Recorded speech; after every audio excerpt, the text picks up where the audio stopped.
बच्चों नमस्ते। नीतू क्लासेस में आप सभी बच्चों का हार्दिक स्वागत है। तो बच्चों आज के इस वीडियो में हम देखने वाले हैं कबीरदास जी का जीवन परिचय, जो कि क्लास 9 के स्टूडेंट्स के लिए है। तो चलिए शुरू करते हैं आज की वीडियो। तो सबसे पहले हम देखते हैं इनका संक्षिप्त परिचय। देखिएगा एक बॉक्स बना हुआ है, इसमें कबीरदास जी का कुछ संक्षिप्त परिचय दिया है। पहले हम ये जानकारी ले लेते हैं, उसके बाद हम इनकी का जीवन परिचय देखेंगे पूरा। देखिएगा इनका जन्म 1398 ईस्वी, जन्म स्थान काशी उत्तर प्रदेश, इनके गुरु स्वामी रामानंद, इनकी पत्नी लोई, इनके पुत्र का नाम कमाल, पुत्री कमाली, भक्ति काल के कवि, यानी किस काल के कवि हैं? भक्ति काल के कवि हैं। रचनाएं की साकी सबद रमैनी, मृत्यु 1518 ईस्वी। अब हम देखेंगे इनका जीवन परिचय। देखिएगा ऐसा माना जाता है कि महान कवि एवं समाज सुधारक महात्मा कबीर का जन्म काशी में 1398 ईस्वी में हुआ था। यानी कब हुआ था इनका जन्म? काशी में 1398 ईस्वी में। और कबीरदास जी जो है कवि के साथ साथ एक समाज सुधारक भी हैं। इनके जन्म के संबंध में 3 मत हैं, काशी, मगहर और आजमगढ़। यानी कुछ लोग कहते हैं कि इनका जन्म काशी में हुआ, कुछ इनका जन्म मगहर में मानते हैं और कुछ आजमगढ़ में। अनेक प्रमाणों के आधार पर इनका जन्म स्थान काशी मानना ही उचित है, लेकिन जो सही तथ्य है इनका जन्म काशी में ही माना गया है।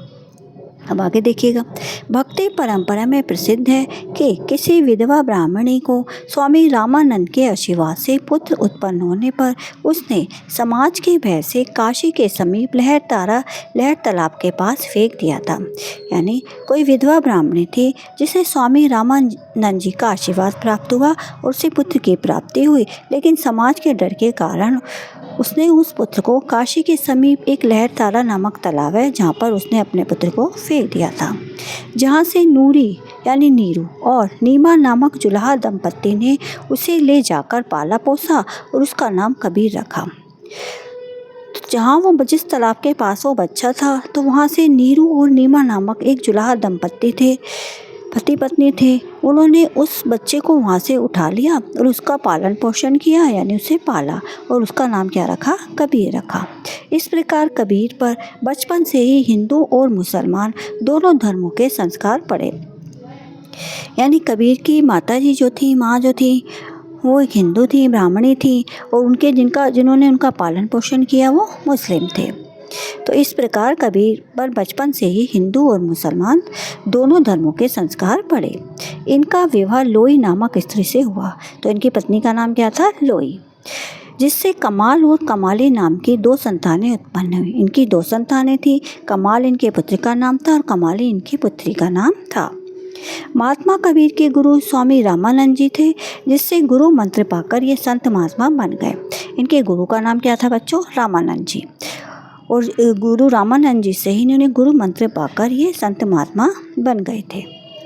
अब आगे देखिएगा, जीवन के अंतिम दिनों में ये मगहर चले गए थे। जब इनका अंत समय था तो ये कहाँ चले गए थे? मगहर चले गए थे। उस समय यह धारणा प्रचलित थी कि काशी में मरने से व्यक्ति को स्वर्ग प्राप्त होता है तथा मगहर में मरने से नरक। अब उस समय क्या कहा जाता था? लोगों का क्या विश्वास था कि मगहर में अगर किसी की मृत्यु हो जाती है तो उसको नरक की प्राप्ति होती है, और काशी में अगर किसी व्यक्ति की मृत्यु होती है तो उसे स्वर्ग की प्राप्ति होती है। तो समाज में प्रचलित इस अंधविश्वास को दूर करने के लिए कबीर अंतिम समय में मगहर चले गए थे। तो कबीरदास जी ने क्या किया? जब उनका अंत समय था तो इस अंधविश्वास को, इस बुराई को दूर करने के लिए उन्होंने क्या किया कि वो अंत समय में मगहर चले गए। कबीर की मृत्यु के संबंध में अनेक मत हैं। अब जैसे जन्म के संबंध में उनके अनेक मत हैं, ऐसी मृत्यु के संबंध में भी अनेक मत हैं। लेकिन कबीर परिचय में लिखा हुआ मत सत्य प्रतीत होता है कि 20 वर्ष में वे चेतन हुए और 100 वर्ष तक भक्ति करने के बाद मुक्ति पाई। उन्होंने 100 वर्ष तक भक्ति की, अर्थात कबीर ने 120 वर्ष की आयु पाई थी। कितने वर्ष की आयु पाई? 120 वर्ष की। इनकी मृत्यु 1518 ईस्वी में हुई। तो बच्चों याद रखिएगा, इनकी मृत्यु 1518 ईस्वी में हुई।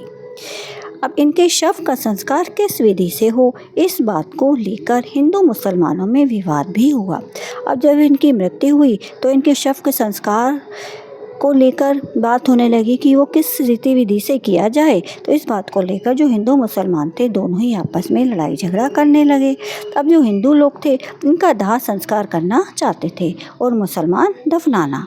तो एक गिनती के अनुसार जब इनके शव पर से कफन उठाया गया तो शव के स्थान पर पुष्प राशि ही दिखाई दी, यानी कुछ फूल ही दिखाई दिए, जिसे दोनों धर्मों के लोगों ने आधा आधा बांट लिया और दोनों संप्रदायों में उत्पन्न विवाद समाप्त हो गया।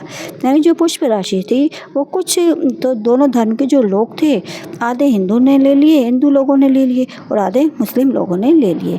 इस प्रकार जो लड़ाई झगड़ा था, आपस में जो विवाद था वो समाप्त हो गया। तो बच्चों ये जो था ये इनका जीवन परिचय था। अब हम देखेंगे इनकी रचनाएं। बच्चों अब हम देखेंगे इनकी रचनाएं।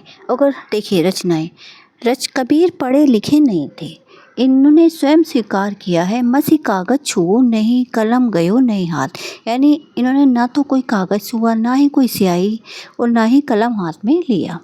यद्यपि कबीर की प्रामाणिक रचनाओं और इनके शुद्ध पाठ का पता लगाना कठिन कार्य है, फिर भी इतना स्पष्ट है कि ये जो कुछ भी गा उठते थे इनके शिष्य उसे लिख लिया करते थे। यानी जो कुछ भी ये गाते थे तो इनके शिष्य उसको लिख देते थे। कबीर के शिष्य धर्मदास ने इनकी रचनाओं का बीजक नाम से संग्रह किया है, जिसके 3 भाग हैं, साखी, सबद, रमैनी। तो इनके शिष्य का नाम क्या था? धर्मदास। अब हम इनकी ये जो 3 भाग हैं बीजक में, साखी, सबद, रमैनी, उसके बारे में देखेंगे। साखी यह संस्कृत साक्षी शब्द का तद्भव रूप है और धर्मोपदेश के अर्थ में प्रयुक्त हुआ है।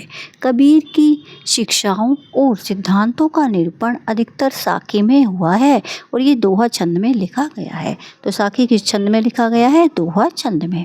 अब देखिएगा सबद, यह गे पद है जिसमें पूरी संगीतात्मकता विद्यमान है। इसमें उपदेशात्मकता के स्थान पर भावादेश की प्रधानता है, क्योंकि इसमें कबीर के प्रेम और अंतरंग साधना की अभिव्यक्ति हुई है। अब हम बात करेंगे रमैनी की। यह चौपाई एवं दोहा छंद में रचित है और इसमें कबीर की रहस्यवादी और दार्शनिक विचारों को प्रकट किया गया है।